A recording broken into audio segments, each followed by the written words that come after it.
Welcome back to the channel, guys. This is VIN 2192. It is a 2017 1J7, which is atomic silver, also known as sonic titanium in other markets, with LA30 interior, which is a red interior with standard carbon fiber trim. It's for sale at a Kia dealer in Lubbock, Texas, not too far from me here, with 51,000 miles, and it says call for price. We'll get into that here in a minute. But it looks like it's been a Florida car almost its entire life until being sold to Texas, to a Texan buyer in January of 2025, at which now it's for sale again. Production statistics, I actually don't have it in my notes right now, so here is the production statistics for all GSFs for US 49. And here is the statistics for specifically for 17. I believe it's on the more common side of combinations, but I think being a 17, there's still not as many. It's not like a 1 of 150 or something like that, but there's still more than a few of them out there. It's not 1 of 6, 1 of 1. Carfax, Epic VIN, and AutoCheck. So Carfax shows this as a 3-owner, 1-accident car in May of 2017, which is 1 month after it was registered. And it looks like it's an entire left side, left front, left rear type of impact, and it shows moderate damage. And it doesn't get into any other detail other than that.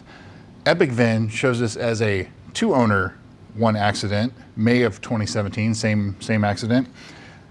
And AutoCheck shows this as a 2-owner, 1-accident car, moderate damage to the left rear. It says impact with another vehicle. Previous sales went on sale March of 2017, $88,000 in Florida, and it sold a month later in April of 2017. So pretty much a month for sale. That's much faster than a lot of these other cars these GSFs have sold. January 2025, it was for sale for $53,000 with 43,000 miles in Florida, and it looks like somebody in Texas bought it, and now it's for sale again in Texas, September of 2025. Looking at the pictures, the current dealer does not have any pictures listed. So the only thing I have to go off of are the pictures from January of 2025. There aren't any interior photos in that listing, so it's just the outside. It had a lot of brake dust, kind of dirty in these pictures, but it just kind of has the usual chips and things on the stone chips on the front. The grill surround, the carbon fiber piece, the front bumper, things like that. Don't see anything alarming regarding that. But again, I don't have anything else to go off of other than those 5 pictures. So I would expect in this market for a 2017 with 50,000 miles, with clean title, 1 accident, 3 owners, I would expect this dealer to list this car $52,000 to $54,000 based on market research, market price that I'm aware of.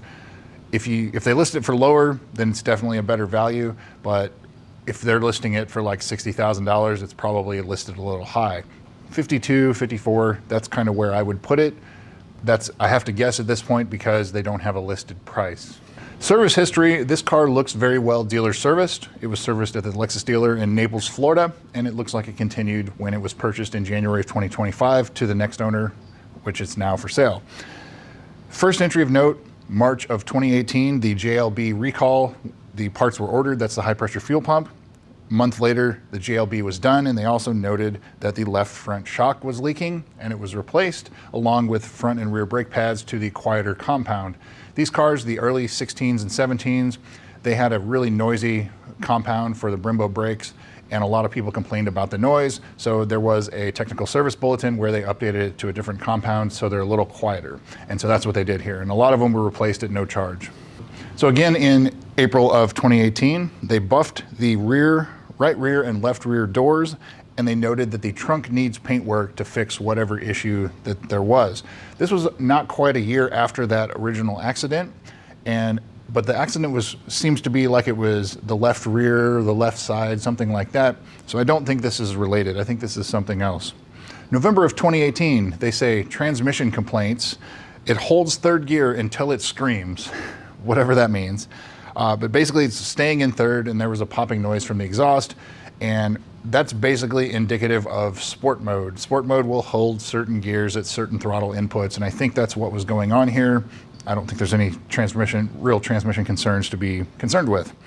October of 2020, looks like a lease buyout. And that's probably where Carfax comes up with 3 owners and not 2 owners for this car.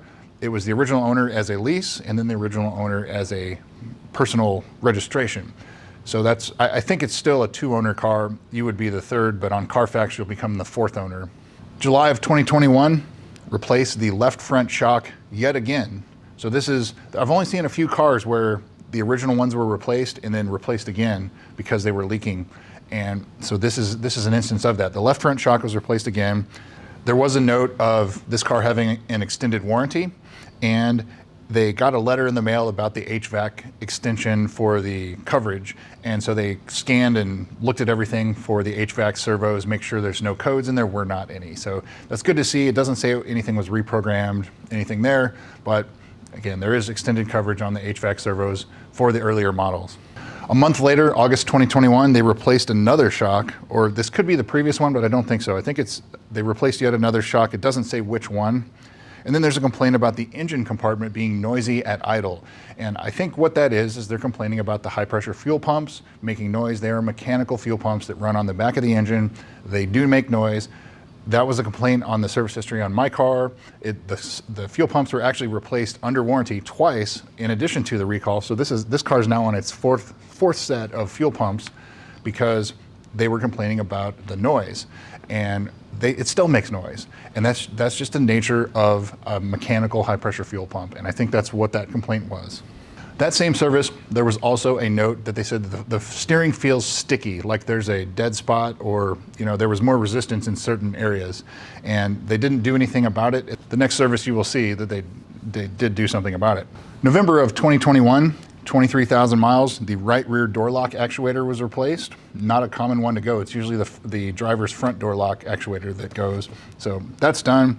Another shock was replaced and a new steering gear assembly. I'm not sure if they mean that's the gear on the steering shaft or if that's the entire steering rack, but obviously something was replaced there. Hopefully it resolved whatever issue they were having. February of 2022, replaced the front bumper assembly. That had to be a very expensive replacement if it included the grille.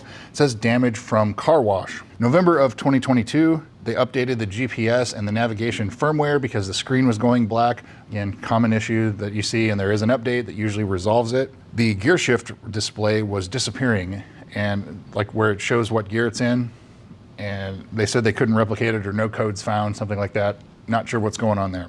June of 2023 at 35,000 miles, they replaced the front and rear pads and rotors, so that's good to see. So now this car has about 15,000 miles on the brakes. So the pads could be getting towards the end of their life on the fronts at this point, but I think you're probably okay right now. Rear diff service and another rear shock replaced. So again, common on the 17 to the 2020s. The 16s weren't affected by this, those adaptive shocks. They leaked. They had a defective internal oil seal causing them leaks. They're not expensive to replace, and you can still get the parts easily. You can even DIY it yourself. They're not difficult to replace. But if you're gonna go look at this car, definitely inspect the shocks to make sure there's no more leaks. But if you do see one, not unusual, just it's gonna be part of the purchase price, part of the running cost for these cars. February of 2025, reported a rattle on the passenger side dash, but they couldn't duplicate it. So maybe if you're gonna go drive it, see if you see something like that. July of 2025 at 48,000 miles, so 3,000 miles before it was for sale. New low pressure fuel pump and fuel pressure regulators. I would say that's not common, but I have seen it on a couple other cars, especially around this mileage. And it tends to affect cars that sit a lot more than others. This car, 48,000 miles, I don't know, 2023, it had 35,000 miles. Now it's got 48,000. I mean, it seems like it was still driven. It's not like it sat and only had 1,000 miles a year put on it or something like that. But you have a new low pressure fuel pump and fuel pressure regulators. So, another thing not to worry about. And the last service in September of 2025, this month, 50,331 miles, 50,000 mile service. Oil change, inspect everything, things like that. So I would say it's up to date on maintenance.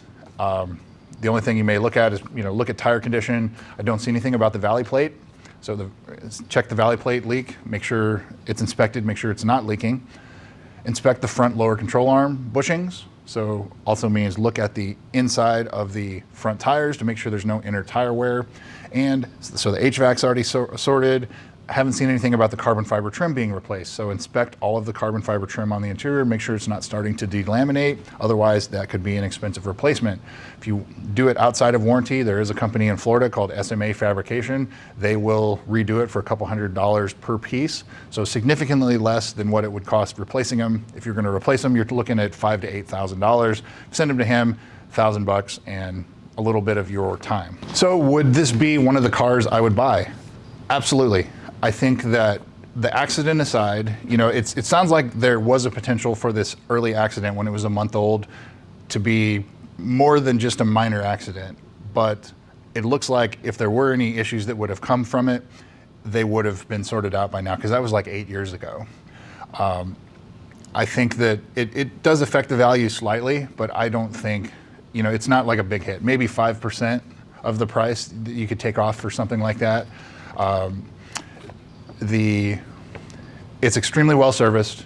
It wasn't driven in a northern environment, so it's been a southern car. The Florida cars, you kind of have to pay attention to like surface rust on fasteners and things like that, but you're not going to have major corrosion from like, you know, in fender liners or quarter panels, things like that. And then in Texas, you know, no issues there. But other than just doing the usual mechanical inspection, check the carbon fiber on the interior, make sure that's good, but I don't see any issues. And so, as I said earlier, if this car's priced between, even down to 50, but like 52 to 54,000, being a 2017, not a 16, that would be where I would expect this dealer to price it, even though it just says call for price right now. I know they will eventually put a price and they will eventually put pictures up, but I wanted to get this information out to you for anybody that's looking at this car. It definitely looks like it's one of the good ones to go look at, as long as they price it right. Now, if it's gonna be 60,000, no, it's not worth it. But yeah, go check it out, go inspect it. And you know, the mileage is right where you should just be able to jump in and go drive it. You may want to put some money aside for the valley plate, lower control arm bushing, carbon fiber, the usual big things that are affected by these cars that this car doesn't appear to have been addressed yet. So anyway, that's what I've got for you, 2192. Thanks again for watching. We'll see you soon.